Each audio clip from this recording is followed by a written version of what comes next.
Bien, bonsoir. Merci d'être dérangé malgré les incertitudes de la météo. Alors, le titre de cette conférence, peut-on parler de mots étrangers en français? Évidemment, c'est un titre un brin paradoxal. Enfin, de poser la question peut sembler un brin paradoxal. Poser la question, c'est y répondre. Ah, voilà, là c'est mieux peut-être. Pourtant, normalement, j'ai une voix qui porte. Oui, je disais donc voilà, poser la question, peut-on parler de mots étrangers en français? C'est quelque chose de paradoxal. On a envie immédiatement d'y répondre. Tout le monde dira oui, bien sûr. Il y a des mots étrangers en français et en ce moment, il y en a même beaucoup, voire trop. Le français n'est plus français, il est envahi. Enfin voilà, toutes choses que l'on entend très fréquemment. Donc la raison de cette intervention dans le programme Les autres ailleurs, le thème qu'on avait choisi donc pour cette année, c'est pas forcément d'ailleurs de répondre aujourd'hui précisément à cette question, c'est en tout cas d'essayer déjà de mesurer la différence entre pour la langue, n'est-ce pas, il y a un ressenti, je dirais comme pour la température, et il y a une réalité. Donc c'est déjà d'essayer de cerner la différence entre le ressenti et la réalité des faits de langue, et de le faire de façon un peu plus documentée que d'habitude, mais surtout de mesurer les enjeux de la question qui est posée. Quels mots étrangers, en quelle proportion, bien sûr, mais aussi depuis quand, dans quel domaine, pour quelle langue française, et quels sont les problèmes que pose ce que d'aucuns ressentent donc comme un envahissement ou une déstructuration de notre langue française. Alors pour ce faire, je vous propose d'abord un petit voyage dans les mots, car la première question que l'on peut se poser, c'est de quelle langue française parle-t-on? Alors, je vais remonter loin, je vais aller loin, mais ça me semble important de poser ce qu'est ou ce qu'on considère comme la langue française. Alors, vous le savez, l'envahissement de la Gaule que l'on date de moins 52, et donc avec les soldats romains arrive ce qu'on appelle le latin vulgaire. Alors vulgaire vient de vulgus, la foule, le grand nombre, c'est pas du tout péjoratif. On devrait dire le latin parlé, tout simplement par opposition au latin classique. Les soldats sont suivis des commerçants, des fonctionnaires. Cette langue se répand très très vite puisqu'on considère qu'au IVe siècle, le gaulois, les langues gauloises, qui elles aussi sont diverses, c'est des racines celtiques, les langues gauloises n'existent plus sur le territoire que l'on va appeler la Gaule. Ces langues, je dis quand même pour mesurer l'impact, ces langues gauloises étaient parlées par à peu près 15 millions de personnes. Donc ce n'était pas un petit nombre. Elles sont donc remplacées par le latin vulgaire. Il reste des mots gaulois en français. Selon la linguiste Henriette Walter, il resterait 70 mots de la langue originaire dans la langue courante. Alors j'en profite pour dire que ce dont je vais parler, c'est de la langue courante. Je ne parle pas ni des noms propres, parce que, par exemple, pour le gaulois, si on parle des noms propres de communes, de lieux dits, etc., c'est plusieurs milliers de mots qui restent dans la langue française. Donc, je parle de la langue courante. Alors, pour le gaulois, non pas des noms propres. Je ne parle pas non plus des langues techniques et scientifiques. Alors là, ce sont des compétences tout à fait autre, sauf à faire un relevé, mais qui n'a pas beaucoup d'intérêt. Donc je parle du français usuel, du français que l'on parle ou que les autres parlent. Donc oui, alors je fais confiance à Henriette Walter, 70 mots, alors des mots comme combe, dune, caillou, chêne, bouleau, etc. Ce sont des mots attachés au terroir et aux produits dans la mesure où les produits ne se commercialisent pas. Par exemple, c'est intéressant parce que ruche, le mot ruche est un mot gaulois, mais le mot miel, le produit, lui, est un mot latin. Les Gaulois, nous dit Polybe, c'est un historien romain, sont étrangers à tout ce qui n'est pas la guerre ou le pâturage. Donc très peu de mots. Dans ces mots, des mots qui peuvent nous amuser, le mot mégot, par exemple, c'est un mot bizarrement qui vient du gaulois, du meg. Alors discussion, mais ça voudrait dire tété. La lieue. Ça, la lieue gauloise, c'est un mot qui a duré très très longtemps et qui a perduré après l'installation du système métrique romain. Le mot gaulois lui-même, bien que ce mot soit imposé par les Romains, qui viendrait du germanique bâton ou coup de fouet, ou d'une autre racine toujours germanique qui voudrait dire grave, fort. Alors quand Wales, c'est le gueux qui fait we, c'est la même chose pour le pays de Galles, le Wales, c'est la même origine. Donc la première attestation de ce mot gaulois, elle est tardive, elle est de 568. Bon, l'emploi est certainement beaucoup plus ancien. Donc voilà pour la langue originale. Le gaulois est un substrat, c'est-à-dire c'est une langue qui est éliminée au profit de la langue des envahisseurs.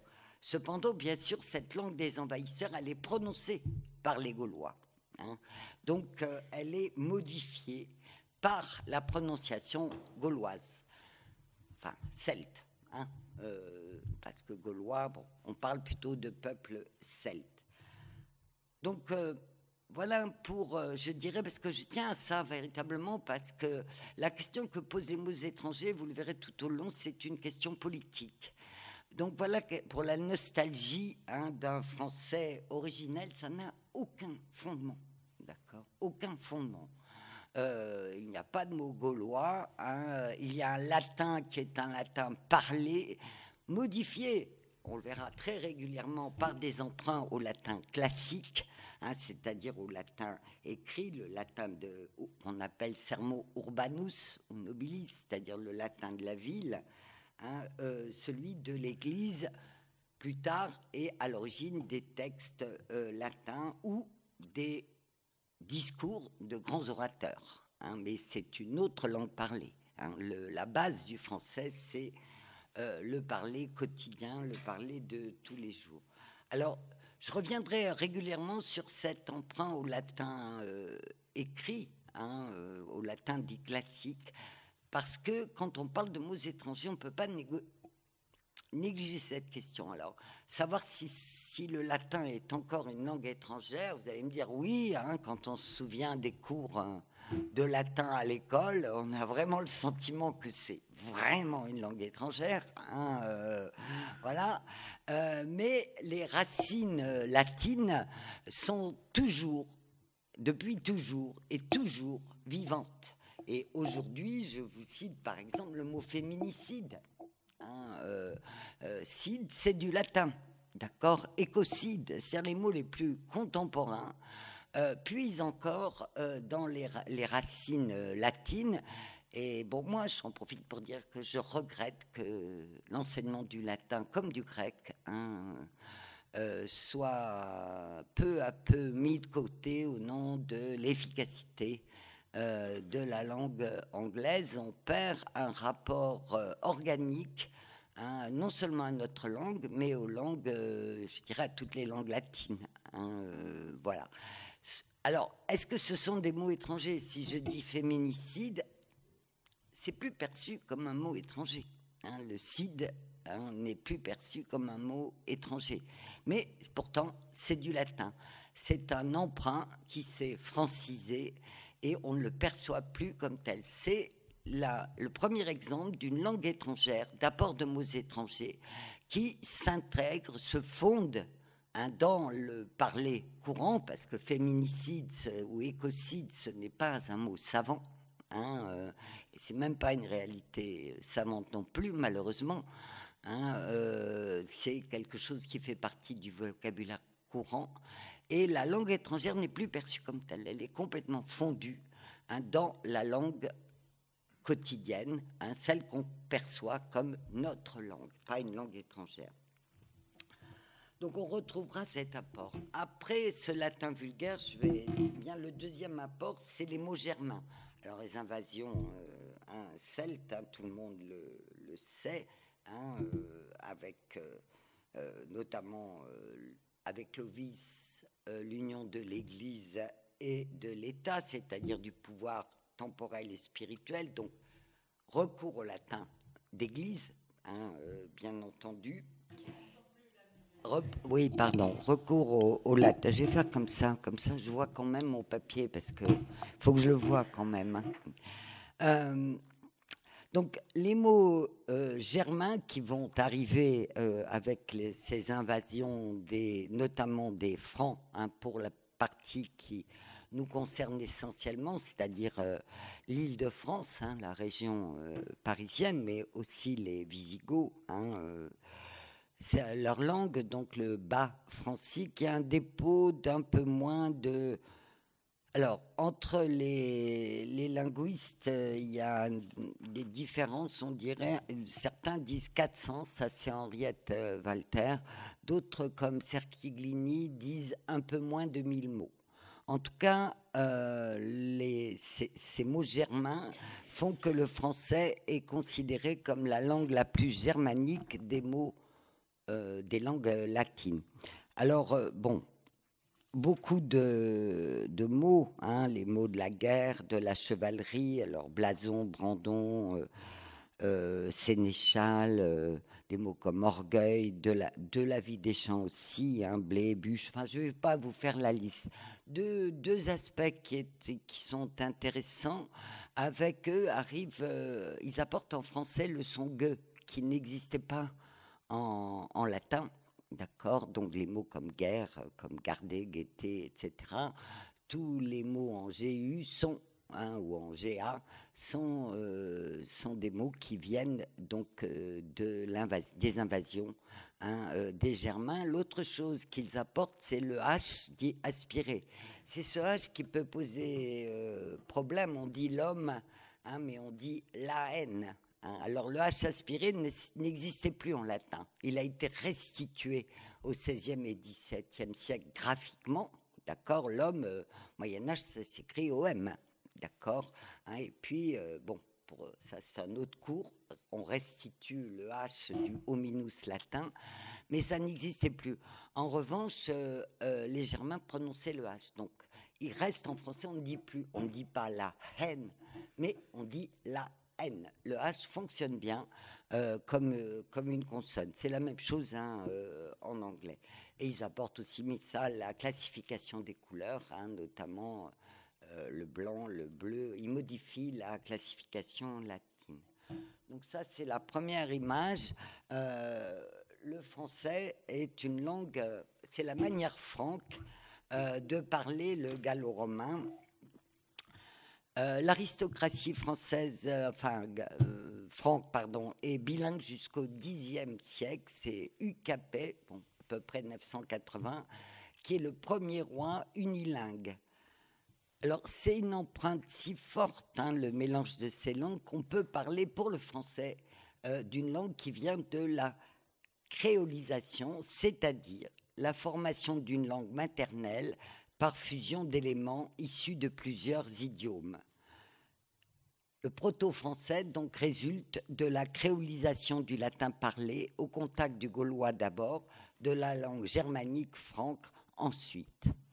Là, sur ça, tous les linguistes, les historiens de la langue sont d'accord. Les apports suivants, je vais passer vite pour le premier, les Vikings, vous le savez, quelques mots, très peu de mots.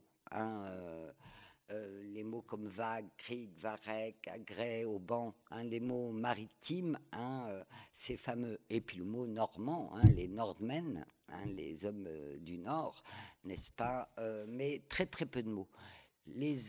L'autre apport très important, c'est pour une période donc très ancienne, c'est l'apport de l'arabe. Alors, mort de Mahomet en 622, et c'est le début de la conquête, donc un immense empire. Hein. La victoire sur les Visigoths d'Espagne, c'est en 711. Alors, l'apport de l'arabe de cette période, hein, est extrêmement, extrêmement important. Ce sont des mots d'abord qui concernent les produits, hein, qui arrivent avec eux. Alors le sucre, hein, ils implantent la canne à sucre en Sicile et en Andalousie, le coton, les oranges, les épinards, le sorbet, puis des mots qui désignent la faune et la flore, hein, gazelle, albatros, fenech, girafe, camphre, benjoin, bourrage, bon, pareil, hein, je donne quelques exemples et je ne vais pas faire une liste. Je retiens bon, ce qu'on sait, je crois, en général. Donc là, c'est bon, là, voilà un mot qui vient de l'arabe, hein, le café, kawa. Hein, ce qui est amusant, c'est que kawa, pour nous, c'est une façon familière de désigner le café, hein, et on pense que c'est un mot d'argot. Bien non, hein, c'est un mot d'origine arabe et très ancienne. Plus important, bien sûr, avec la numérotation arabe, les chiffres, hein, le mot chiffre d'abord, hein, qui en arabe désignait le vide, c'est-à-dire le zéro. C'est un système de numérotation indien à l'origine qui est emprunté par les mathématiciens arabes, puis qui est importé par l'Espagne musulmane en Europe, très souvent via l'Italie, parce qu'il y a échange évidemment entre les intellectuels arabes et les intellectuels, hein, européens qui parlent en général latin, hein, et très souvent, enfin qui parlent latin et qui écrivent en latin. Alors, le chiffre 0 est nommé par les Arabes chiffre, hein, ça signifie vie de néant. Et alors, c'est un voyage des mots, hein, c'est-à-dire que ce mot qui veut dire zéro, il a fini par désigner toutes les figures du système numérique. Et puis, il manquait le mot zéro, du coup, à partir du moment où on adopte le système numérique arabe, eh ben, il faut un zéro. Et il a été remplacé, ça a été créé par un Italien, par le mot zéphirum, hein, le zéphyr, le vent. Et ce mot zéphirum est devenu, en français, le mot zéro. Hein, voilà. Donc c'est une longue liste de termes scientifiques, hein, alchimie, algèbre. Bon, vous reconnaissez le al qui est un article, un algorithme. Alors des mots qui peuvent nous surprendre, le mot alcool, hein, voilà, qui désignait la poudre d'antimoine, hein, est un mot arabe, hein, et il va prendre son sens. Hein, on dit que la première fois, c'est où il prend le sens actuel, c'est par Ambroise Paré, hein, qui parle d'esprit, vini, alcool, hein, le vin d'alcool, hein, voilà, et ça va finir par désigner tout ce qui contient, donc ce que nous on appelle de l'alcool. Le mot jupe, hein, aussi, hein, est un mot arabe qui désignait un vêtement masculin. Par les Arabes viennent aussi des mots persans, beaucoup moins grand nombre, hein, mais casaque, turban, tulipe, voilà. Et puis qui désigne aussi des produits, aubergines, safran, pistache. Ça ne nous surprend pas, hein, ça, on sent que c'est produit. Mais ce qui est important, c'est que de cet apport, hein, des mots arabes à cette période-là, hein, c'est-à-dire le très très bas Moyen-Âge, il y a plusieurs centaines de mots, alors entre 500 et 600 mots, hein, qui sont dénombrés. Donc voici pour la question du créole originel que l'on appellera bien plus tard le français. C'est une langue donc d'envahisseurs, créolisée, enrichie d'apports d'autres langues pour des raisons historiques, c'est le cas par exemple pour les Normands, ou culturelle ou historique et culturelle, hein, il y a une domination intellectuelle arabe pour tout ce qui concerne les sciences, hein, qui fait que le français leur emprunte en les modifiant leurs mots. Et aujourd'hui, si on parle d'algèbre, on n'a pas l'impression de parler arabe, d'accord, hein, donc ce sont des mots qui ne sont plus du tout sentis comme des mots étrangers. Je passe rapidement alors ce que nous appelons le Moyen Âge, parce que, bon, ce qui compte à ce moment-là, c'est l'apparition des glossaires, c'est-à-dire qu'on commence à traduire la Vulgate, c'est la version répandue, la traduction latine de la Bible, qui fait autorité. On commence à traduire en langue romane, et donc apparaissent ce qu'on n'appelle pas encore des dictionnaires, ce qu'on appelle des glossaires. C'est intéressant parce que ces glossaires montrent la différence entre le latin classique et le roman de l'époque. Alors qu'il y a un monde, d'accord, entre, par exemple, au ouest, ça devient berbiquès, qui va devenir brebis. Voilà, donc ça nous note l'écart entre le latin classique et le latin créolisé, qui est parlé à cette époque. L'autre différence linguistique importante, on y reviendra plus tard, c'est la différence, vous savez, entre la langue d'Oïl et la langue d'Oc, la langue parlée dans le Nord, Oïl et Oc étant les deux façons de dire oui. Je signale, parce que là aussi, quand on parle de mots étrangers, que cette classification qui pour nous est typiquement française, c'est un lieu commun français, la différence entre la langue d'Oïl et la langue d'Oc, cette classification, à qui est-ce qu'on la doit? Bien, on la doit à Dante, dans un texte qui s'appelle De Vulgari Eloquentia, en 1308. Vous savez que Dante a milité, quand il parle d'éloquence vulgaire, c'est l'art du discours parlé dont il parle, pour le grand nombre. Donc c'est lui qui note cette différence entre deux types de langues, les langues d'Oïl et les langues d'Oc, sur le territoire qu'on appelle aujourd'hui la France. Alors, le français vient essentiellement de la langue d'Oïl, c'est-à-dire la langue parlée dans ce qu'on appelle l'Île-de-France, puis le royaume des Francs, puis la France, pour des raisons qui sont essentiellement politiques, qui ne sont que politiques, d'accord ? On parle la langue du puis des rois. Parce que pour ce qui est du culturel, par exemple, pendant le Moyen-Âge, ce sont les poètes, les troubadours, c'est-à-dire les poètes du Sud, qui l'emportent très largement sur les trouvères.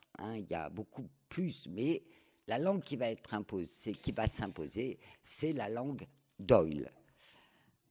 Alors, la première prédominance de cette langue, c'est 16e, l'édit de Villers-Cotterêts,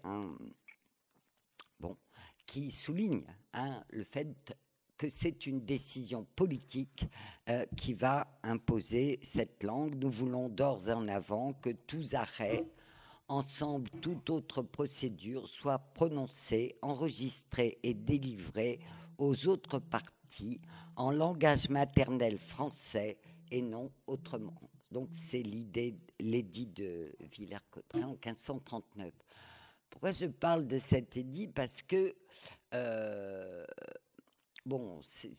ce sont des dates symboliques. Je vous ai sauté les serments de Strasbourg, mais parce que le travail a commencé avant et continuera après. Parce que c'est effectivement un marquage de la centralisation du pouvoir qui va avec la prédominance de la langue du pouvoir. C'est essentiel en français, ça le sera toujours, quels que soient les pouvoirs en place.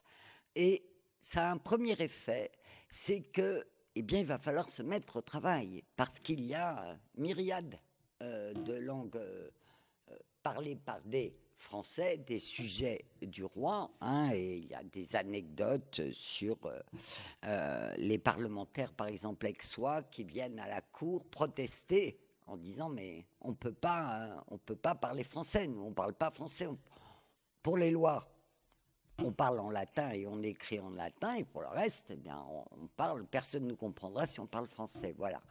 Donc, et François Ier ne cède pas.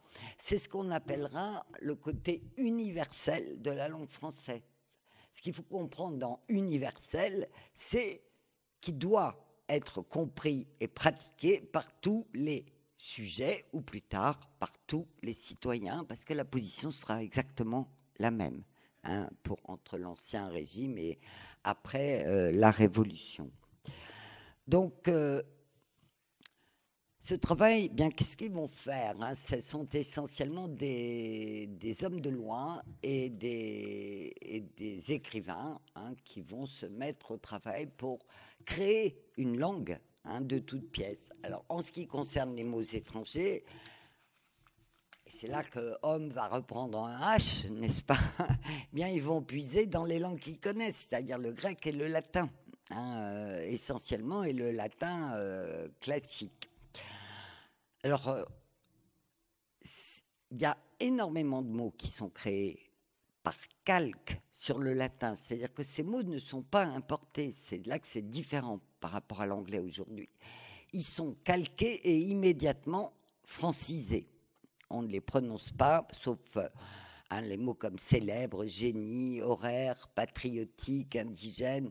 On ne les prononce pas à la latine. Ceux qui les prononcent à la latine, ce sont les intellectuels, ce sont ce qu'on appelle les étudiants. Il y a un passage dans Rabelais qui fait le pendant à ce qui se passe aujourd'hui. C'est Pantagruel qui rencontre ce qu'il appelle un écolier limousin. Alors, écolier, il faut entendre étudiant, hein, c'est pas un petit enfant, n'est-ce pas? Donc, un étudiant qui vient de son Limousin natal et qui étudie à Paris, et il lui dit, donc Pantagruel lui demande, mon ami, d'où viens-tu à cette heure? L'écolier lui répondit, de l'Alme, inclite et célèbre académie que l'on vous cite, Lutèce. Qu'est-ce à dire, dit Pantagruel à un de ces gens. C'est, répondit-il, de Paris. Tu viens donc de Paris? Oui, et que fais-tu à Paris? Nous transfrétons la séquoie, nos dilicules et crépuscules, nous déambulons par les compites et quadriviès de l'Ourbet, nous despumons la verbocination laciale. Et là, Pantagruel se met en colère, menace de lui flanquer ce qu'on appellerait une rouste. Et que fait à ce moment-là l'écolier limousin?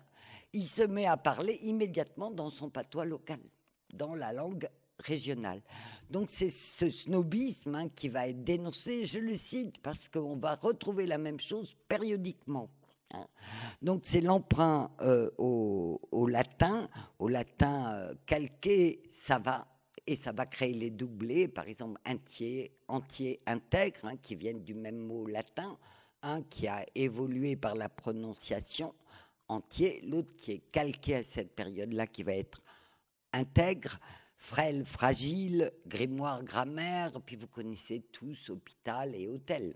Hein, ce sont des doublés, donc on réemprunte à une langue étrangère, hein, pour enrichir la langue française, parce qu'il y a un grand besoin.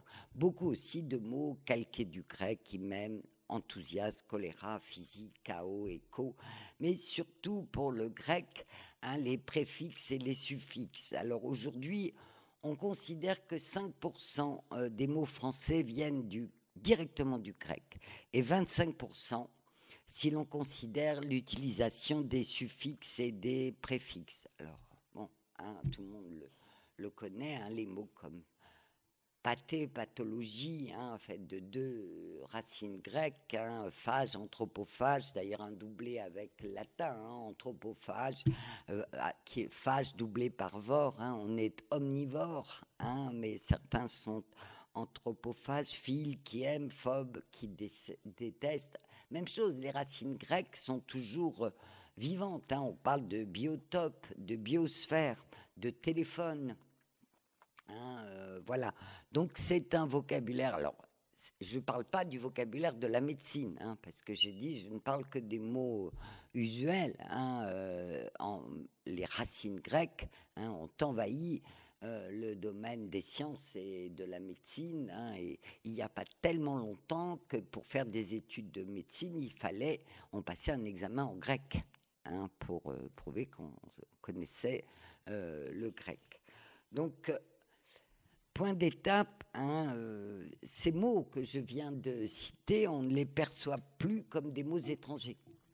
Ils font partie de notre... Donc là, on parle d'une appropriation de mots étrangers, d'une langue ancienne qui est toujours vivante, et elle n'est vivante que dans cette appropriation. On ne parle plus latin, on ne parle plus grec, mais ces langues sont vivantes dans le français, sous leur forme française, même dans l'anglais. Je parle du français. Bon, tous ces mouvements ont fait que la langue française, cette période, s'est considérablement enrichie. Et elle s'est enrichie aussi grâce à une autre langue, c'est l'italien.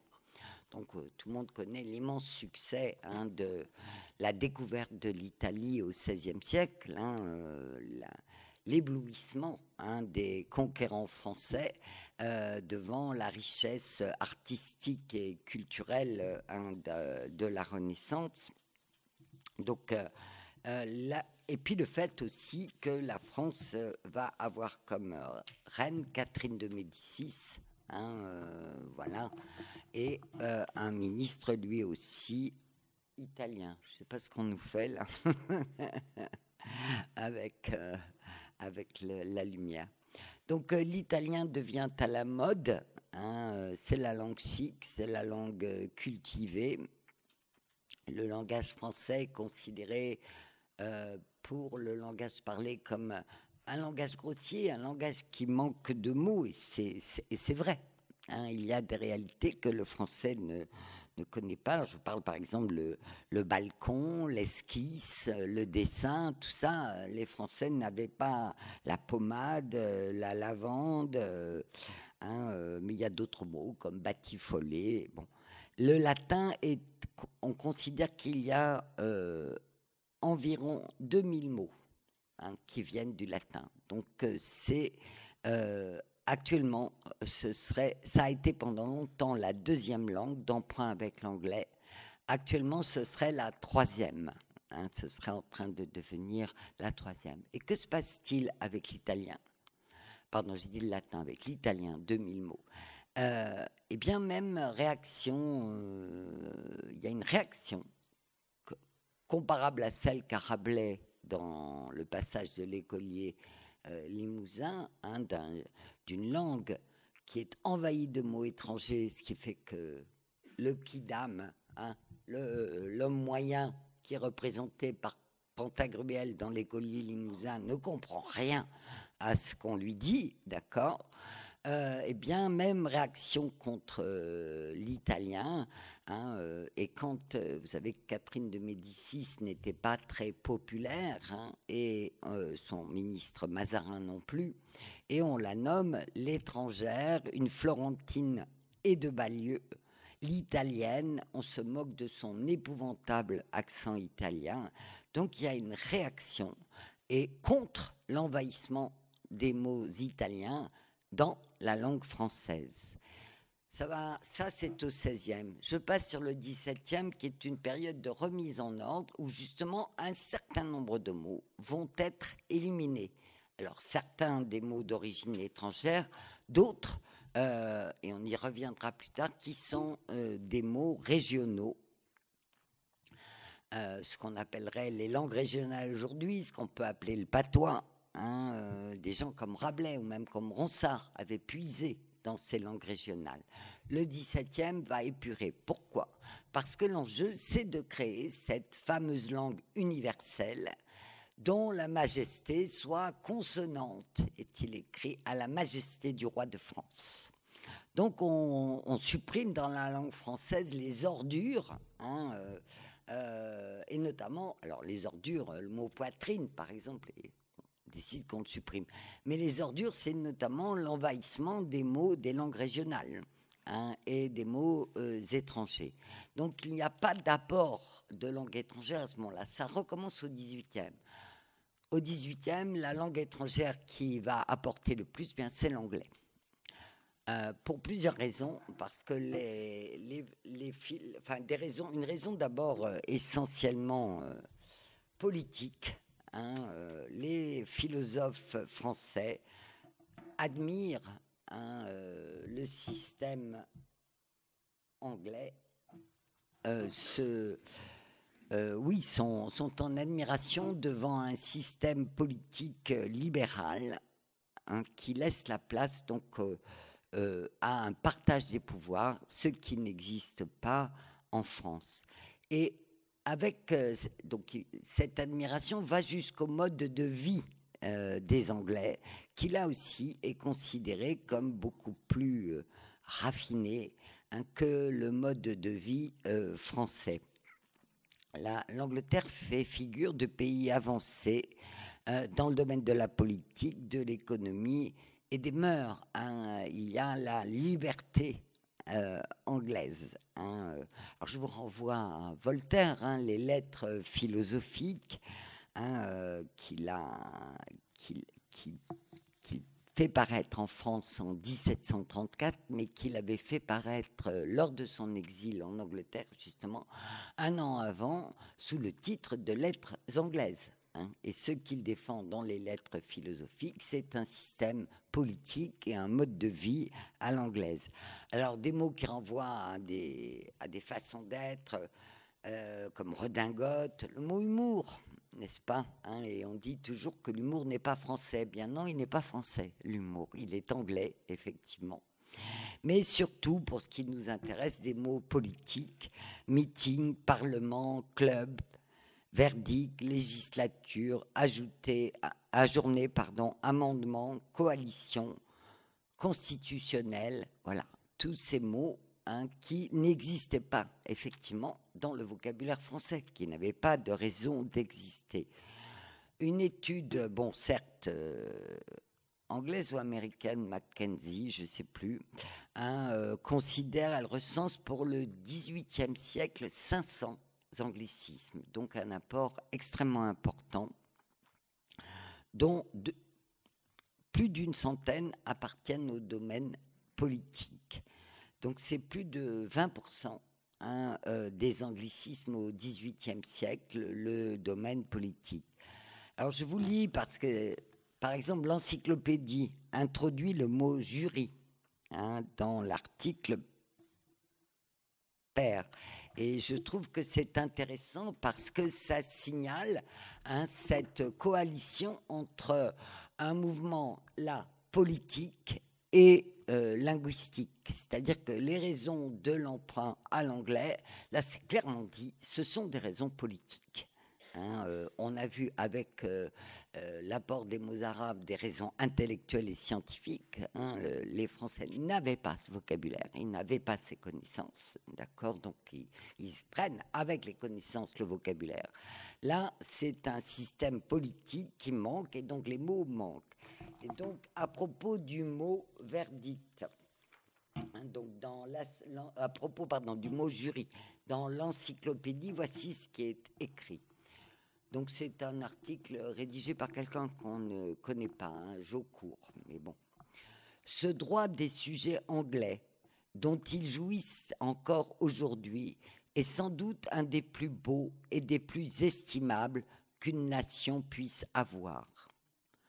Un Anglais accusé de quelque crime ne peut être jugé que par ses pairs, c'est-à-dire par des personnes de son rang.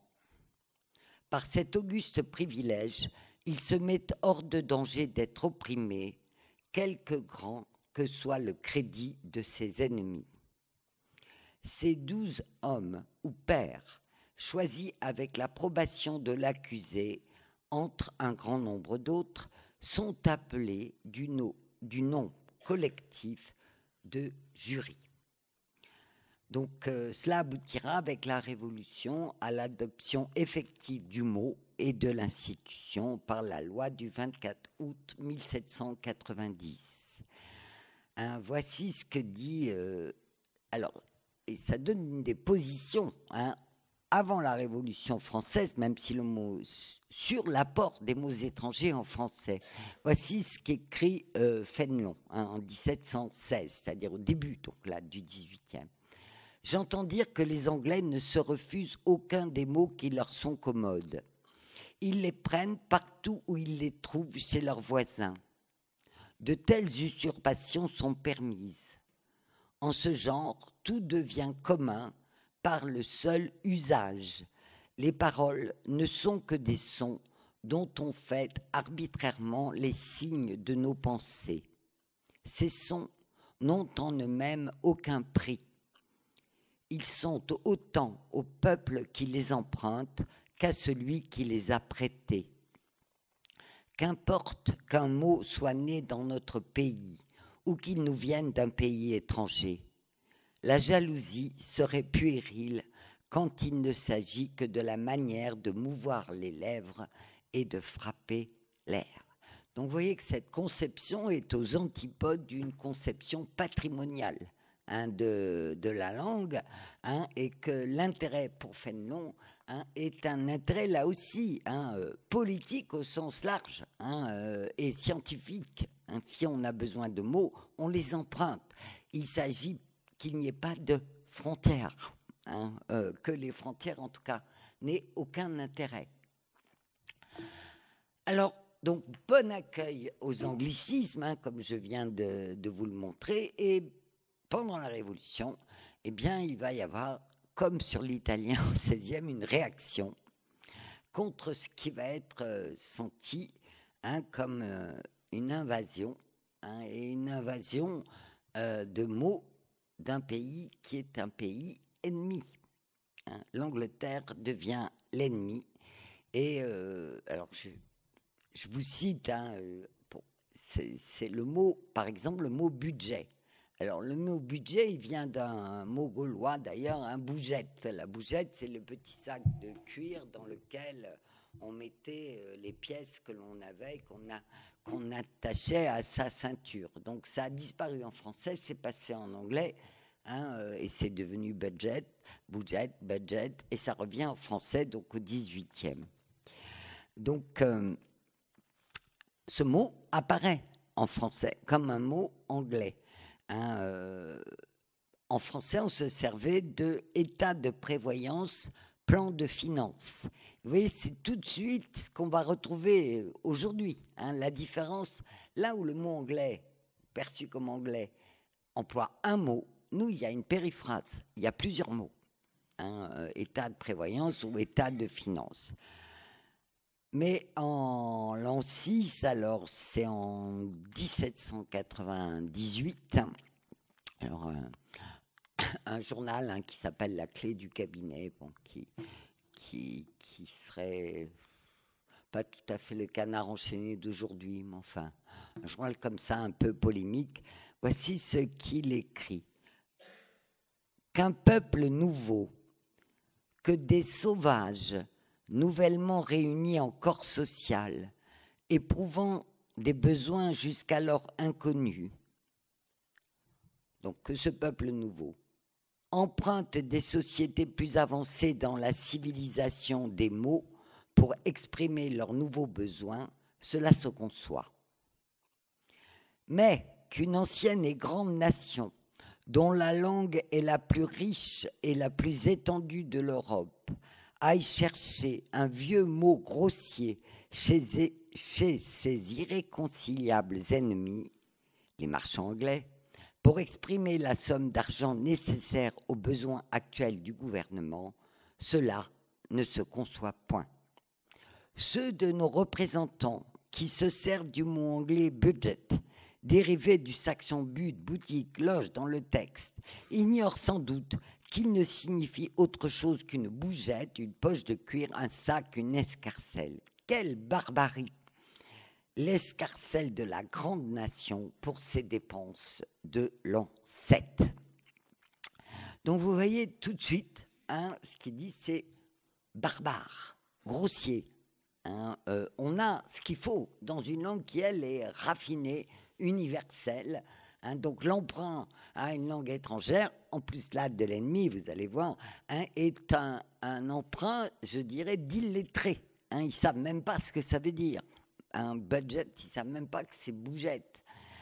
Alors, bien plus tard, ça va rester, Joseph de Maistre, par exemple, proteste encore contre cet emprunt. Pour moi, si j'étais français, je veux que le diable m'emporte et me croque tout en vie, si jamais je pouvais me résoudre à prononcer le mot budget. Est-ce que Sully et Colbert ne savaient pas dresser leur compte sans parler anglais? Voilà. Et Robespierre, 1791, l'Angleterre, et que vous importe l'Angleterre et sa vicieuse constitution, mot anglais, qui a pu vous paraître libre lorsque vous étiez descendu au dernier degré de la servitude, mais qu'il faut cesser de vanter par ignorance ou par habitude. Alors, le même que Robespierre conservera quand même le mot club, avec le club des Jacobins notamment. Donc, ce mot de... Non, pas encore. Excuse-moi, j'étais regardé, voilà. Donc on voit bien que le débat politique et l'idée que la langue française s'avilit dans les emprunts à d'autres langues. Avec l'italien, on est allé beaucoup plus loin. Il était, à cause de Catherine de Médicis, il a été question de prostitution de la langue. Avec l'anglais, au XVIIIe, pendant la Révolution, c'est de la trahison. On emprunte à l'ennemi, n'est-ce pas?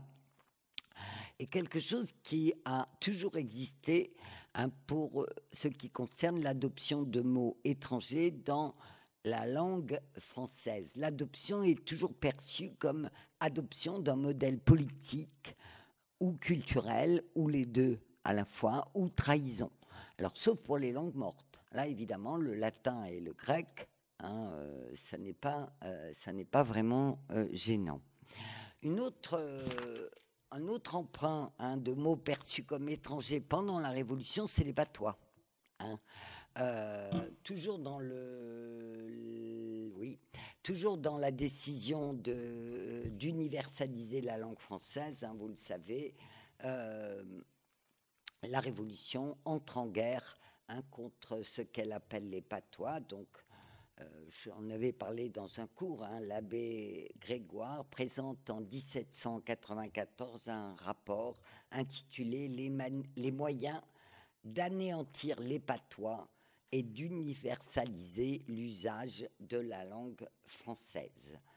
Donc les langues régionales, ce qu'on appelle nous aujourd'hui les langues régionales, que lui il appelle les patois, sont perçues comme des langues étrangères. Et la Révolution, évidemment, veut imposer un français universel, puisque ces commissaires du peuple, notamment, vont dans les régions et ils ne sont pas compris par les populations.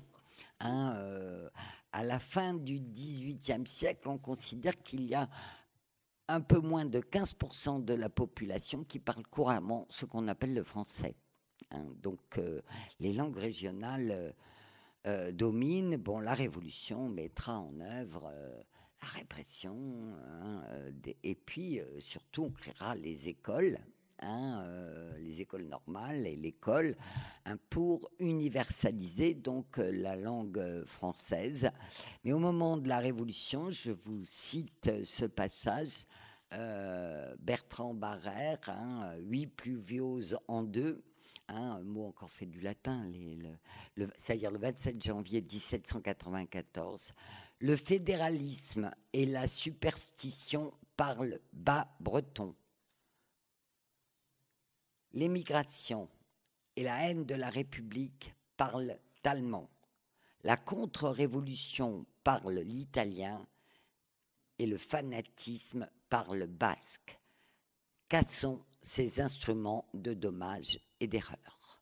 Donc la langue française doit être épurée de tout mot qui sentirait le patois ou le régionalisme. Alors au XVIIe, oui, on se moque du gascon, vous connaissez tous le gascon, c'est le plouc. Donc parler gascon, c'est parler plouc. Et tout le monde s'en moque, 17e et première partie du XVIIIe. Mais pendant la Révolution, employer des mots de patois, c'est être un contre-révolutionnaire. Voilà. Et donc, ça va durer, hein, c'est l'école de Jules Ferry, ça dure tout le XXe et même le début du XXIe siècle. Hein. Je vous renvoie à Annie Ernaux, hein, qui raconte très bien ça, comment dans la langue française, hein, elle se sent mal. Hein, elle dit que la langue française a toujours été une douleur. Hein, adolescente, elle est scandalisée par le langage utilisé par son père. Hein. Tout ce qui touche au langage est dans mon souvenir motif de rancœur et de chicane douloureuse, bien plus que l'argent. Ses parents n'avaient pas beaucoup d'argent, mais vous voyez, c'est la langue. Pourquoi ? Parce qu'elle essaie de corriger les fautes de son père, hein, ce qu'elle considère comme des fautes, c'est-à-dire son parler populaire et régional. Puisque ma maîtresse me reprenait, plus tard j'ai voulu reprendre mon père, lui annoncer que ce parterre, ou quart moins d'11 heures, n'existait pas. Il est entré dans une violente colère. Une autre fois, comment voulez-vous que je ne me fasse pas reprendre si vous parlez mal tout le temps ? Je pleurais, il était malheureux. Hein, j'ai écouté l'autre jour une interview d'une écrivaine qui vient du Québec, Gabrielle Filto-Shiba, et elle disait la même chose. Hein, c'est une romancière contemporaine, elle vient de publier un prix, là, je ne sais pas quel âge elle a, 40 ou 50 ans. Mais elle disait qu'elle aussi, à l'école, elle s'était fait reprendre et on lui avait demandé d'épurer son patois québécois. Alors, donc, très peu de mots régionaux dans la langue française. Ça a duré 2 siècles que ces mots soient perçus comme étrangers. Hein. Alors ici, il y en a quelques-uns qu'on connaît. Hein, et puis, on connaît Stouffadou, Poutoun, Sesquiché, etc. Chaque région a ces mots qui font partie du vocabulaire courant. Hein. Tout le monde ici connaît. Il y a des gains, hein, il n'y a personne. Voilà. On connaît d'autres mots, on connaît le mot baragouiné qui maintenant est entré, qui est un mot breton, hein, qui est entré, bara, pain et vin, hein, baragouiné, et puis on connaît le mot ch'ti, hein, le mot ch'ti, hein, qui n'existait pas avant la guerre de 14 et qui est un mot à l'origine péjoratif, hein, c'est la façon dont les soldats, hein, qui n'étaient pas du Nord, hein, se moquaient donc des Picards, hein, parce que les Picards disaient ch'timi, ch'titi, d'accord, c'est moi, c'est toi, hein, et donc c'est devenu ch'ti. Hein, et donc le film Les Ch'tis est une revendication, hein, comme le mot beurre est une revendication de quelque chose qui à l'origine est un mot perçu comme patois et donc péjoratif. Hein, donc maintenant, ch'ti est entré dans le dictionnaire et le picard est reconnu comme une langue régionale. Hein, les refus des patois aujourd'hui est considéré comme de la glottophobie. Hein, et le mot glottophobie, vous voyez, fait lui sur des racines anciennes, hein, grecques, hein, est entré dans le Petit Robert en 2023, hein, de même que la réalité. Donc, voici pour le 18e et les principaux apports ou les principales résistances à l'invasion de ce qui est, pour les mots anglais, des mots étrangers, ou ce qui est perçu comme étranger et comme immédiatement agressif, les patois, hein, pour la Révolution française. 19e et 20e, maintenant, bon, alors on commence par l'anglais. Hein, alors, avec une différence, 19e, l'anglais, c'est la langue chic, hein, c'est une langue, parlée par une élite sociale, c'est lié au mode et au comportement. Hein, bon, le mot snob, par exemple, est un mot anglais. C'est le domaine des sports, du tourisme. Hein, et ça ne concerne que des couches privilégiées de la population, hein, sauf que ça va finalement avec les sports, hein, passer dans le système courant. Alors, on connaît tous le mot spleen, hein, qui est attesté dès le 18e, mais c'est Baudelaire, hein, qui lui donne la notoriété et le sens, hein, qu'il a en français. C'est un mot, je crois, qui est toujours perçu comme anglais, hein, mais on pense pas que c'est un mot français, mais c'est un mot qui est totalement accepté. Alors, les imports d'aujourd'hui, ben, c'est l'anglais, mais l'anglo-américain. Hein, on peut plus parler d'anglais. Alors, les domaines, hein, tout le monde les connaît.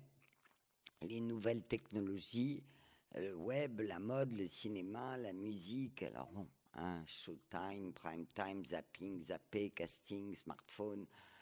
Voilà, un fake news concurrencé par un Fox, hein, lequel des deux va gagner. Hein, très régulièrement, il y a comme ça des propositions hein, qui parfois matchent. Hein. On parle d'ordinateur, hein, on ne parle pas de computer. Hein, et parfois ne marche pas. Donc l'anglais est perçu, je crois, par tout le monde hein, comme ce qu'on appelle un mainstream, hein, une langue hein, qui envahit la langue française. Alors, et je ne parle pas des domaines techniques, j'en parlais avec Guillaume. Hein, alors là, bon, pour le domaine de l'informatique, le domaine aussi de la finance, hein, bon, si on ne comprend pas, on ne comprend pas ce qu'ils disent, d'accord hein, si on n'est pas dans ce domaine, on ne comprend rien. Donc, c'est un des problèmes, on le verra, que ça pose. Mais en même temps, les mots scientifiques, ça a toujours été le cas. D'accord hein, les mots de la médecine, on ne les comprend pas, sauf à être médecin. Hein, voilà, les mots de la chimie, la même chose, on ne les comprend pas, hein, sauf à être chimiste. Donc je parle comme toujours hein, de la langue courante. Alors ce qui est important dans l'anglais, hein, ce business, informatique, marketing, pour la langue courante, c'est que l'anglais se comporte maintenant comme une langue générique, comme le latin. Enfin, nous approprions l'anglais. Hein, comme des mots anglais, on génère des mots français. Alors, en ajoutant par exemple le suffixe er, un grand nombre de verbes sont créés en français à partir de l'anglo-américain. En ajoutant le suffixe er, hein, verbe du premier groupe, les verbes les plus faciles à conjuguer. Hein, on aurait pu mettre ir, mais ir, c'est deuxième ou troisième, on ne sait pas. Donc, premier groupe.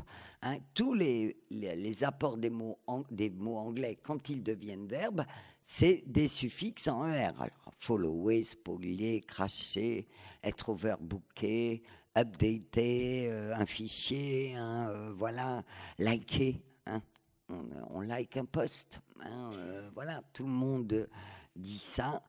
Alors l'Académie se scandalise un peu, elle parle du franglais peu élégant, nominé, candidaté et autres affreux impactés, dit l'Académie. Hein. Les suffixes en ing, hein, coaching par exemple, hein, streaming, les suffixes en er, on parle de baby boomer hein, en permanence, d'accord un scanner, voilà, hein, ce sont des mots, voilà. Alors, on emploie aussi ce qu'on appelle des faux anglicismes. Hein, c'est-à-dire, par exemple, le mot faire du forcing. Hein, j'ai fait du forcing à mon chef. C'est pas un mot anglais, d'accord. C'est un mot, c'est créé à partir du mot force, et on le perçoit comme un mot anglais. Hein, il est anglicisé. Hein, les anglophones, il y en a dans la salle, je sais, ne disent pas, d'après ce que j'ai lu, faire un footing. Hein, ils disent qu'ils font un jogging. Hein. Nous, on fait un footing, d'accord. On crée à partir d'un mot anglais, voilà. Faire un lifting, c'est normalement, ça n'a pas de sens pour un anglophone. Un lift, c'est lever. Si vous faites un lifting, vous levez quoi hein, voilà. De même, pour le mot people, hein, inviter à une soirée people, ça n'a pas de sens pour un anglais. Bon, d'après ce que j'ai lu, mais je sais qu'il y a des anglophones dans la salle, donc peut-être tu le diras. Donc voilà, c'est tellement une langue source qu'on crée des mots, comme le mot forcing, qui sont d'origine française, de langue française, qu'on anglicise. Hein, pour les rendre plus acceptables hein, plus à la mode, plus voilà. Alors, l'anglais sert aussi à remplacer des mots crus ou vulgaires. Hein, voilà, hein, on parle des keufs, hein, c'est le mot fuck en verlan. Et vous voyez, mélange, appropriation d'un terme anglais, verlan à l'envers, et le mot perd la connotation vulgaire qu'il avait ou cru. Avec là aussi une appropriation parfois étonnante de jambon enfin à propos du dernier fait divers, là, j'entendais parler de shame-sex. Et moi, je comprenais shame, le mot anglais, S-H-A-M-E, c'est-à-dire honte. Hein, et j'en parle à mes enfants qui rigolent, ils me disent, mais non, c'est chem-sex. Mais à la radio, ils parlaient de shame-sex, chemical sex, d'accord. Donc, vous voyez, cette appropriation, hein, c'est un journaliste qui a parlé de shame-sex, hein, alors que c'est chem-sex. Et on emploie un mot anglais, quand même, qui va être francisé, peut-être qu'il va rentrer, en plus avec la connotation qu'il a là, sous le terme shame-sex, hein, où tous ceux qui parlent un peu anglais entendent honte, quand même. Hein, voilà. Donc, voilà, pour remplacer des mots crus, bon, c'est le vocabulaire de la vente, hein, vous le savez, hein, c'est Daily Monop, n'est-ce pas? Pas Monoprix, les taxis green. Hein, on prend un jean slim, hein, ou médium, n'est-ce pas? On va pas s'acheter un vêtement moyen, un pantalon moyen, ça marche pas, d'accord? Hein, on fait un voyage court, non, on fait un trip. Hein, voilà, bon, ça a un autre sens aussi le mot trip. Donc il y a effectivement quelque chose qui rend la langue plus contemporaine quand on l'anglicise. Hein, ça, c'est clair, on parle des emprunts. Et l'anglais sert aussi, et là, ça devient plus important, à montrer de nouveaux usages, hein, une nouvelle éthique. Alors, bon, hein, le mouvement MeToo, hein, la cancel culture, le wokisme, un burn-out, un coming out. Voilà, on n'a pas d'équivalent. Hein, burn-out, dépression nerveuse, non, ça ne donne pas cette idée. Je vous renvoie au mot geek aussi. Hein, tout à l'heure, on parlait là aussi de la prononciation. Alors, geek, gec, n'est-ce pas, pour, voilà, au départ, hein, qui est un mot qui vient d'Angleterre. Hein, et au 19e, ça désigne un personnage comique. Hein, et un peu ridicule. Comme le mot nerd. Hein, le mot nerd, hein, on pourrait traduire ça par l'intello. Hein, donc c'est le passionné en général en informatique ou en sciences. Donc comment ils apparaissent là, tous ces mots? C'est ça qui est intéressant parce qu'on va le voir pour les mots arabes. Ils apparaissent par les médias, par les séries et par les réseaux. Hein, c'est là que tous ces mots apparaissent. Donc, le nerd, c'est la série télévisée Happy Days, hein, qui aurait. C'est l'inverse du personnage cool, hein, le mot anglais, le nerd. Hein, voilà, nous, je sais pas. Et c'est écrit très souvent en lead speak. Je vais en parler du lead speak. C'est N3RD. D'accord, voilà. Alors, les jeunes générations, enfin les trentenaires, ce 40 ans, hein, bon, faire le thug, hein, faire le rebelle, hein, l'acronyme YOLO, hein, You Only Live Once, hein, on ne vit qu'une fois, c'est le carpe diem, n'est-ce pas? Hein, avoir un crush pour quelqu'un, lol, nold, never old, voilà.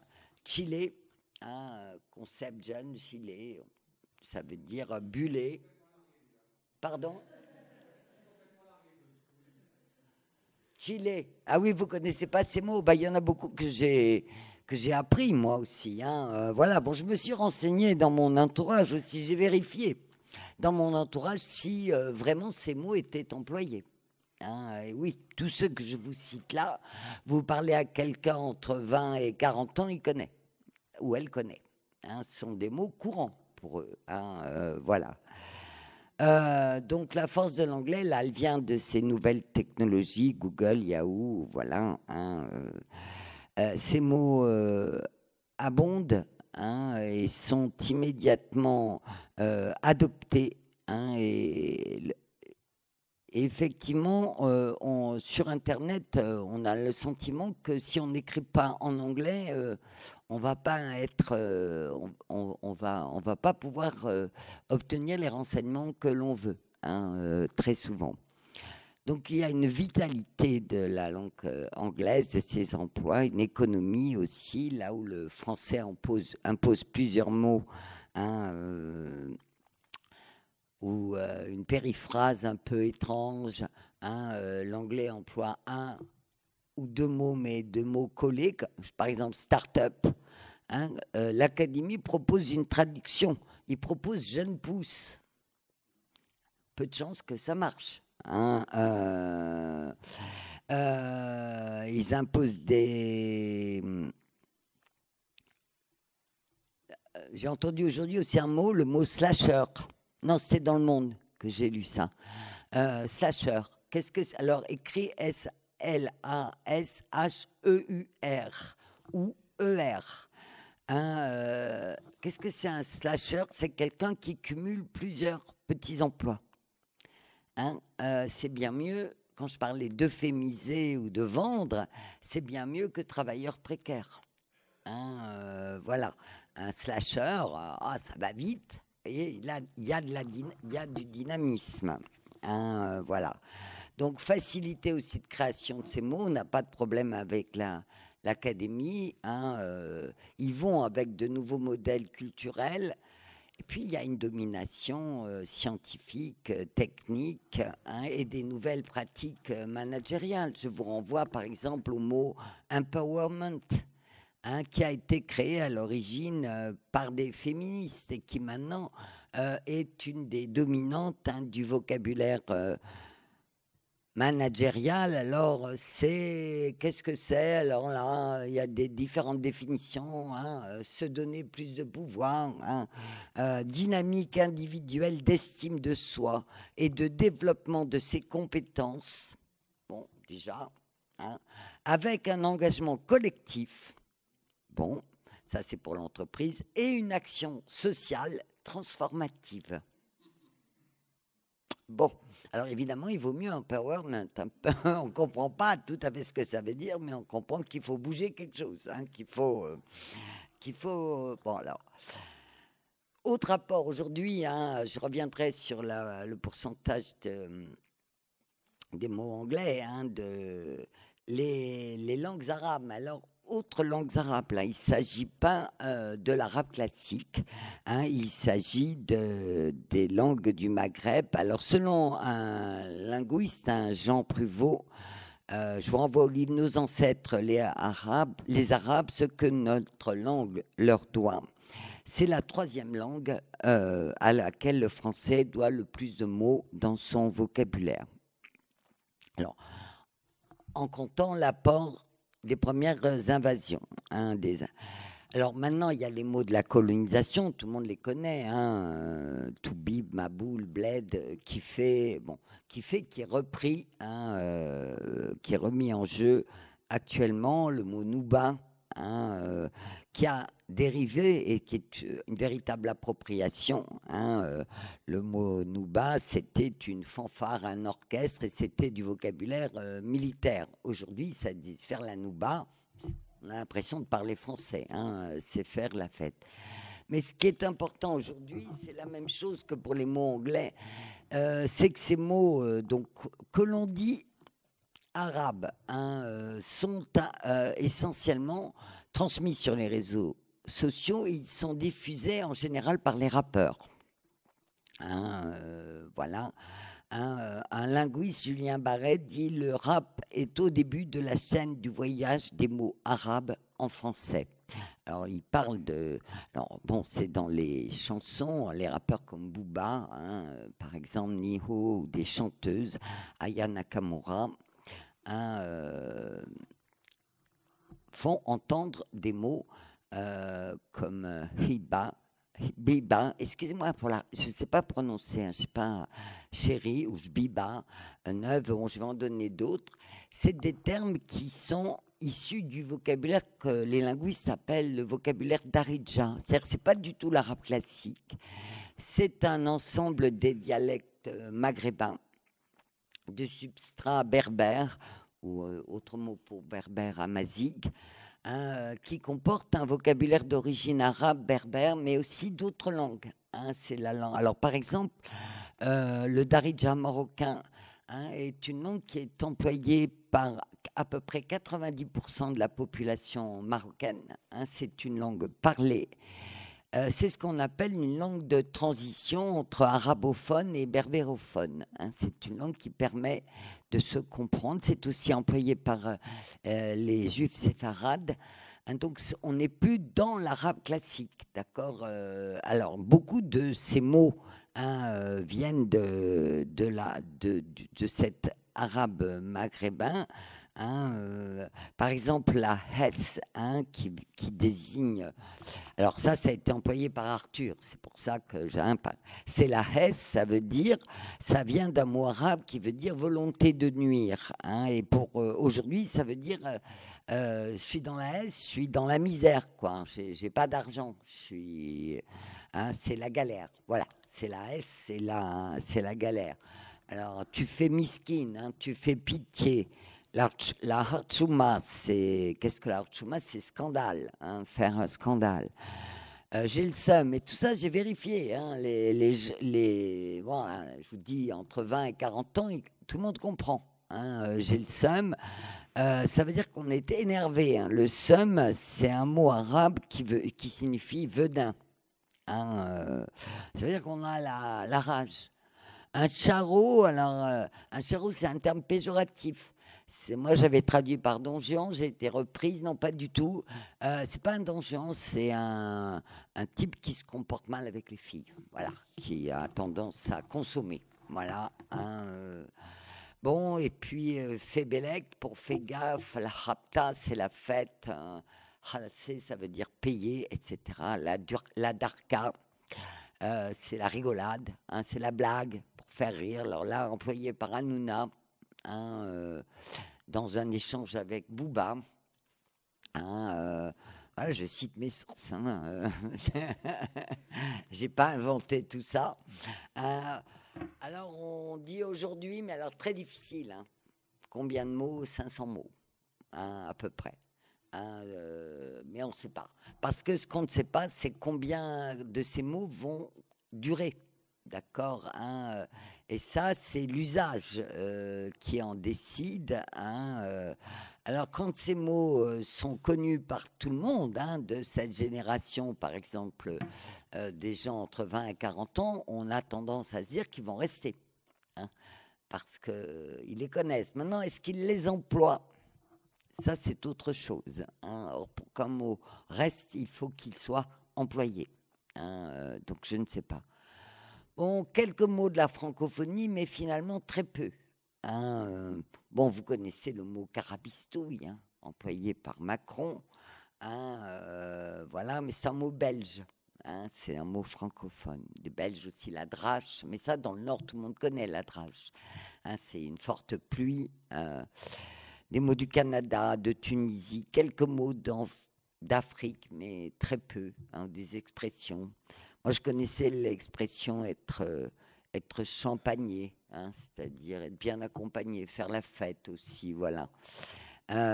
Quelques mots suisses. Bon, en tout cas, pourquoi maintenant peu d'influence, sauf dans les régions, hein, de ces mots de la francophonie?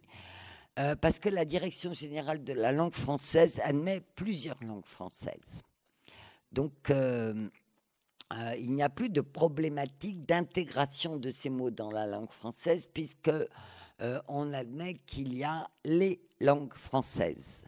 Et si vous prenez, par exemple, le bled, hein, la Bible de la conjugaison, hein, bien vous trouvez maintenant les verbes de la francophonie, hein, qui sont répertoriés dans ce dictionnaire de la conjugaison, et qui sont considérés comme français, c'est-à-dire appartenant à une des langue française. Les emprunts que ça pose, eh bien, un des premiers emprunts, c'est le nombre, hein, le sentiment d'être envahi. Alors, je parle de l'anglais, hein. Alors, il faut savoir que l'anglais est en pole position des langues les plus riches, hein. Plus de 200 000 mots recensés dans l'Oxford English Dictionary. Et on considère qu'il y a 171 000 mots en usage, hein, sur ces mots recensés. Par comparaison, le Petit Larousse contient 90 000 mots et le prochain Petit Robert, qui aujourd'hui en compte... Non, le prochain Petit Robert en comptera 100 000. Hein, donc vous voyez, il y a une grande différence. On considère qu'on emploie le vocabulaire quotidien, c'est 32 000 mots. Hein, c'est déjà pas mal. Hein, voilà. Il y aurait 8 000 mots d'origine étrangère. Et ce chiffre, bon, hein, il est... Hein, c'est le français a emprunté à l'anglais 1053 mots. C'est 25% des 4200 mots d'origine étrangère que l'on retrouve dans la langue française courante. L'Académie considère qu'il y aurait 4% de mots anglais dans la langue française, mais c'est une information qui n'est pas vraiment fiable. Hein. Par exemple, Claude Agege, bon, qui est mort hein, maintenant, mais déjà en 94, il affirmait que le pourcentage de mots d'origine anglo-américaine, donc en 94, ne dépasse pas 10%. Ne dépasse pas 10%, hein, en 94. Donc, bon, hein, ça, aujourd'hui, on ne sait pas combien de mots. Les problèmes que ça pose, ben, le problème de l'orthographe. Donc là, si tu peux... Voilà. Je vous ai mis une liste de mots, vous voyez, avec... Alors, quand on est professeur, on trouve ces erreurs, pour ceux que j'ai surlignés en jaune, très fréquemment. Hein, langage, GU, etc., hein, et l'hésitation, hein, donc, dans... Autre problème de l'orthographe, c'est la langue, le leet speak. Donc, tu vas... Voilà. Hein, donc écrit, hein, donc le leet speak, hein, ça veut dire élite speak, hein, c'est l'écriture de l'élite, c'est-à-dire hein, des informaticiens. Hein, mais au départ, c'est un code.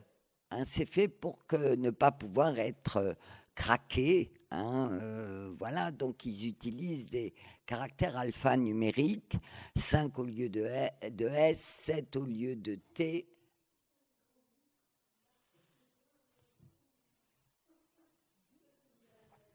Qu'est-ce que tu... j'ai pas compris. Est-ce que tu peux zoomer? On me demande. Merci. Voilà. Alors aujourd'hui, c'est répandu, bah oui, mais bon, vous pouvez pas tout avoir. Hein. C'est répandu bien au-delà de la communauté des problèmes de hackers. Et ce que je vous ai mis là, il y a eh bien, vous voyez que c'est utilisé dans la publicité. Hein. C'est un code graphique qui est en train de se répandre. Hein, voilà, on le trouve et à la limite, on n'est même plus choqué hein, par ces graphies. Donc, est-ce que c'est un problème? Est-ce que ce serait une... tout ça vient évidemment de l'anglais. Hein. Est-ce que c'est une graphie concurrentielle? Hein, je ne sais pas. Le premier tableau, là, avec ces erreurs, ça renvoie à quelque chose dont je vais parler un peu plus tard, le globige. Ça, c'est un nouveau code. Hein. Est-ce que ce sera... Alors, est-ce que c'est une des allographies, hein, comme à un moment la graphie SMS hein, j'ai acheté le lait, voilà, qui a pas vraiment, qui s'est pas vraiment imposé. Hein, deux problèmes pour moi, pour terminer, c'est le problème de. Alors oui, les remparts, c'est l'Académie française, je les cite quand même pour aller vite. Oui, je vais laisser du temps à la parole. Donc, l'Académie française, voilà, bon. Alors il y a des succès, baladeur, on l'emploie. Walkman, baladeur sont des termes logiciels. C'est employé à la place de software. Bon, pas toujours, mais ce sont des termes. Alors, est-ce qu'on dit jeu décisif ou tie-break je ne sais pas. Bon, est-ce qu'on dit listage au lieu listing voilà. Mémoire vive, oui, je crois. Que c'est un mot, voilà. Facsimilé, oui. Peut-être plus que reprint. Donc il y a un travail de l'Académie qui peut, et la délégation générale de la langue française. Donc ils essaient de proposer des termes français concurrentiels au terme anglais. Alors parfois, bon, pour moi, ils se perdent un peu. Il y a tout un article, par exemple, sur tote bag. Sac à trimballer, le tote bag. Bon, mais c'est une nouvelle usage, une nouvelle pratique. Et alors voilà, ils décrivent le tote bag et ils disent, mais c'est un scandale, il y a plein de mots, sac publicitaire, sac promotionnel, sac en toile, sac fourre-tout. Ou simplement, fin de l'article, fourre-tout. Merci. On y arrive, voilà. Pareil, fashion addict, fashion victime, ils veulent être fous, passionnés de mode, mordus de mode, voilà. Bon. Mais des mots comme, par exemple, NFT, non-fungible token, donc les jetons non fongibles, ou non échangeables, qui désignent donc une propriété numérique. Il rentre là dans l'édition de 2023 du Petit Robert. Un NFT va être un mot considéré comme français. Donc, les deux problèmes que ça peut poser pour moi, et on conclura là-dessus avec deux. Enfin, mais là, c'est mon point de vue, je dirais. Il y a un problème qu'on a vu un peu apparaître avec le problème de l'orthographe, c'est la question de ce qu'on appelle le globish. Je vous donne, alors voilà, plutôt que de définir, je vais lire ce qu'en écrivent Éric Orsena et Bernard Cerchiglini.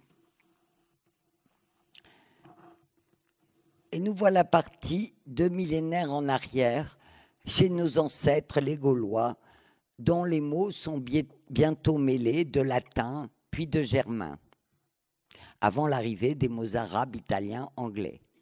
Un métissage permanent où chaque langue s'enrichit d'apports mutuels. Donc, approbation des linguistes pour cette langue créolisée, avec les apports donc de mots étrangers continus au cours de l'histoire. Mais ça se gâte. Jusqu'à ce que déferle une vague de vocables dominateurs nés de la mondialisation économique et inventés pour son service.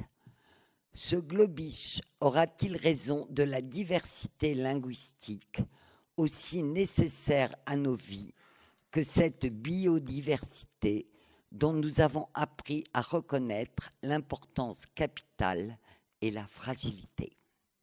Donc voilà, effectivement, la diversité des langues, leur précision, leur nuance, leur richesse, remplacée par une sorte d'idiome simplifié, qui n'est ni anglais, ni pour nous français, qui sert à un usage qui est finalement un usage délimité, et dominé. Donc on retrouve, alors à vous de juger, cette thématique de la soumission à quelque chose qu'on vit quand même comme un ennemi. Voilà. Et aussi la dégradation d'une langue que l'on considère comme un patrimoine culturel essentiel et à protéger. Donc ça, c'est un des premiers aspects des dangers. C'est donc le globish. Voilà. Donc la nécessité, les défenseurs de l'anglais, par exemple Frédéric Martel, il dit bien la langue anglaise est devenue la langue du cool, la culture du mainstream.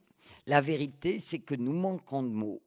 Au lieu d'exercer un contrôle sur les mots, il faut les libérer, valoriser les emplois nouveaux et accepter certaines simplifications du français.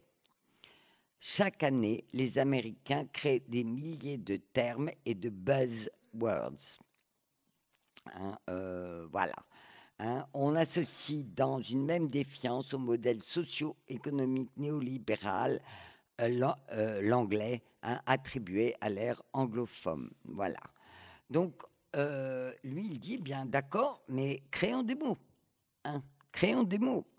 Et passons-nous de l'acquiescement et de ce filtre permanent de l'Académie française qui est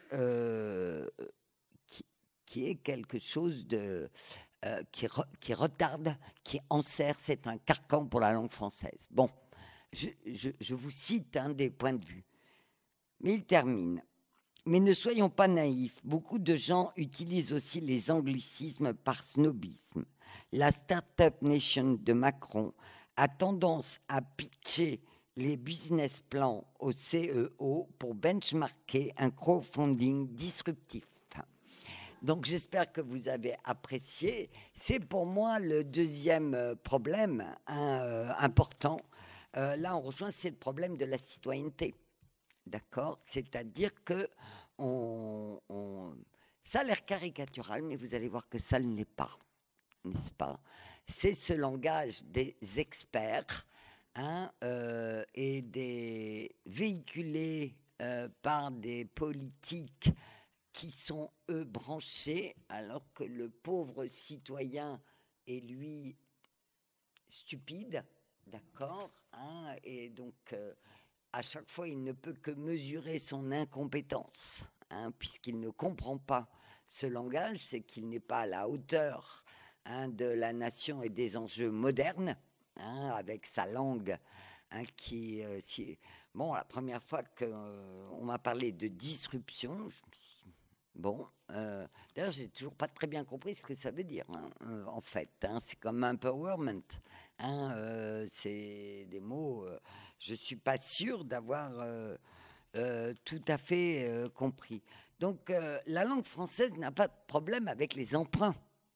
Je crois l'avoir montré. Il n'y a aucun problème. Et elle a besoin de mots. À chaque période, on a besoin de mots. Donc il n'y a pas de problème avec les mots étrangers. Il y a peut-être des problèmes avec l'appropriation de certains mots étrangers. Alors, par des communautés, ça peut être le cas quand on parle des rappeurs, du langage des banlieues, voilà, qui font que ce langage est fermé à ceux qui n'appartiennent pas à cette communauté ou qui ne surfent pas sur les sites ou qui ne connaissent pas, voilà. Donc ça peut peut-être être un problème. Je pense par exemple dans certaines écoles, avec des professeurs qui ne comprennent pas. Du coup, le langage qui est employé par leurs élèves, bon, ils peuvent se mettre à traduire, ils peuvent se mettre à apprendre, c'est sûr. Bon, et là, ça me semble ces mots maghrébins, arabe, puisque là j'arrête de parler d'arabe classique, il me semble qu'ils peuvent s'intégrer. Mais donc ça, c'est un problème s'il y a appropriation par des gens qui sont considérés comme une élite, n'est-ce pas, et qui font que le citoyen ordinaire se sent exclu de sa propre langue et donc exclu des compétences qui lui seraient nécessaires en tant que citoyen. S'il ne comprend pas ce discours, il n'est pas digne d'une certaine manière d'être un citoyen. D'accord. Ça, c'est l'appropriation. Et pour le globish, oui, que faire des nuances, nuances de l'anglais et nuances du français, la richesse du vocabulaire anglais, la richesse du vocabulaire français, sa précision, qui disparaissent dans une langue où tout est simple. Ah ben oui, tout est simple, n'est-ce pas? Il n'y a pas de problème. On se réduit à liker, voilà, acheter, tout est simple. Donc je terminerai par, enfin c'est toi qui termine, par 2 illustrations de ce problème, de ces problèmes, excusez-moi. Alors je dois excuse-moi, je remercie Jean-Michel Van Kooyengaem qui n'est pas là, qui m'a envoyé cette vidéo quand il a su que je préparais ce cours, et ça, j'avais la citation là que je vous ai lue, mais alors voilà, ça illustre dans le problème politique dont je parlais. Mon camarade Jean-Pierre Sueur vous aura exposé la position du groupe socialiste sur les grandes lignes du texte. Je me concentrerai pour ma part sur l'article 7 qui impose aux cabinets conseils travaillant pour l'État de bien vouloir, s'il vous plaît, employer la langue française dans les échanges avec l'administration et dans la rédaction de leurs documents. Cet article est issu d'une des recommandations de cette commission d'enquête où j'ai siégé avec plaisir et grâce à laquelle nous avons pu mesurer ce qui se passe dans les coulisses de ces marchés publics où, diapositive après diapositive, les cabinets offrent les solutions adéquates que ne sauraient trouver par elles-mêmes les administrations. J'aurais pu dire, pour me faire mieux comprendre de l'écosystème qui nous occupe et qui nous écoute peut-être, que j'ai fait partie du board de la commission qui a mesuré behind the scene comment slide après slide, les consultants juniors et seniors d'un même practice font des propals pour offrir les bons feedbacks et les key learnings à leurs prospects publics. Chers collègues, si comme moi vous n'entendez rien à ce sabir, rassurez-vous, la commission d'enquête, je remercie Eliane Assassi, a annexé au rapport un glossaire du vocabulaire dont les cabinets conseils inondent leurs clients. Mais inquiétez-vous et inquiétons-nous de la situation qui a rendu ce glossaire malheureusement indispensable. Lors de son audition, le PDG de La Poste a déclaré que le recours trop systématique au cabinet faisait courir le risque, je cite, d'un nouveau conformisme. Ce conformisme passe par la langue et conduit à un appauvrissement de la pensée. Ce globish, qui n'est même pas de l'anglais, est en fait un instrument de formatage. Nombreux sont les fonctionnaires et les citoyens, ils l'ont dit, à en concevoir une souffrance certaine. La France a un rapport particulier à la puissance publique et à l'administration qui lui est propre. Villers-Cotterêts n'est pas Wall Street.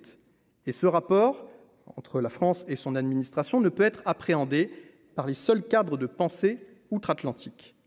Ceux-ci correspondent parfaitement à la culture anglo-saxonne, et c'est une grande culture. Mais ce n'est pas la nôtre, et elle ne permet pas de développer souverainement notre propre vision de l'action publique. La légère modification de la loi Toubon proposée dans ce texte ne saurait être résumée à une approche passéiste, consistant à regretter le bon vieux temps de l'imparfait du subjonctif ou de la marine à voile. Ce n'est pas non plus la recherche d'une langue pure, car une langue figée est une langue finie. C'est un fantasme morbide que je laisse aux réactionnaires. On doit accepter l'intégration, et même avec gourmandise, de mots étrangers ou nouveaux lorsqu'ils recouvrent mieux que n'importe quels autres une réalité que notre langue parfois ne décrit pas. En revanche, lorsque le mot existe en français, et surtout, j'arrive au point essentiel, lorsqu'il est parfaitement entendu de tous les citoyens, il doit être employé pour que les gens se comprennent entre eux. C'est un impératif démocratique autant qu'un refus de l'entre-soi.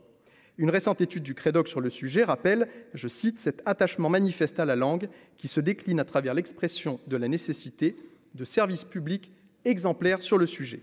C'est ce qu'exprime l'article 7 de la présente proposition de loi dans un contexte où les gouvernements, de longue date, ne respectent ni la loi Toubon, ni les dispositions réglementaires prises en application de celle-ci, ni les circulaires primo-ministérielles qui s'imposent à l'administration. Les Choose France, French Tech, Business France, France Connect, French Impact, Startup Nation, Bottom Up et autres clusters sont autant d'agressions creusant le fossé entre le peuple et ses représentants, il faut en avoir conscience. Quand on est payé par le contribuable, on le sert dans sa langue, ça vaut pour l'administration, comme pour ses dirigeants, comme pour ses prestataires.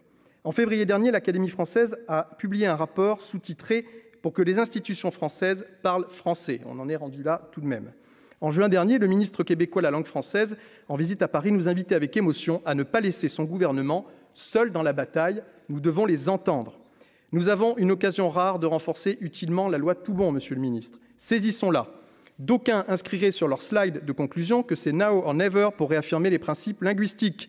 Mais avec l'audace dont nous savons faire preuve au Sénat et sur tous les bancs, et beaucoup plus clairement, nous pouvons dire que c'est maintenant ou jamais. Je vous remercie.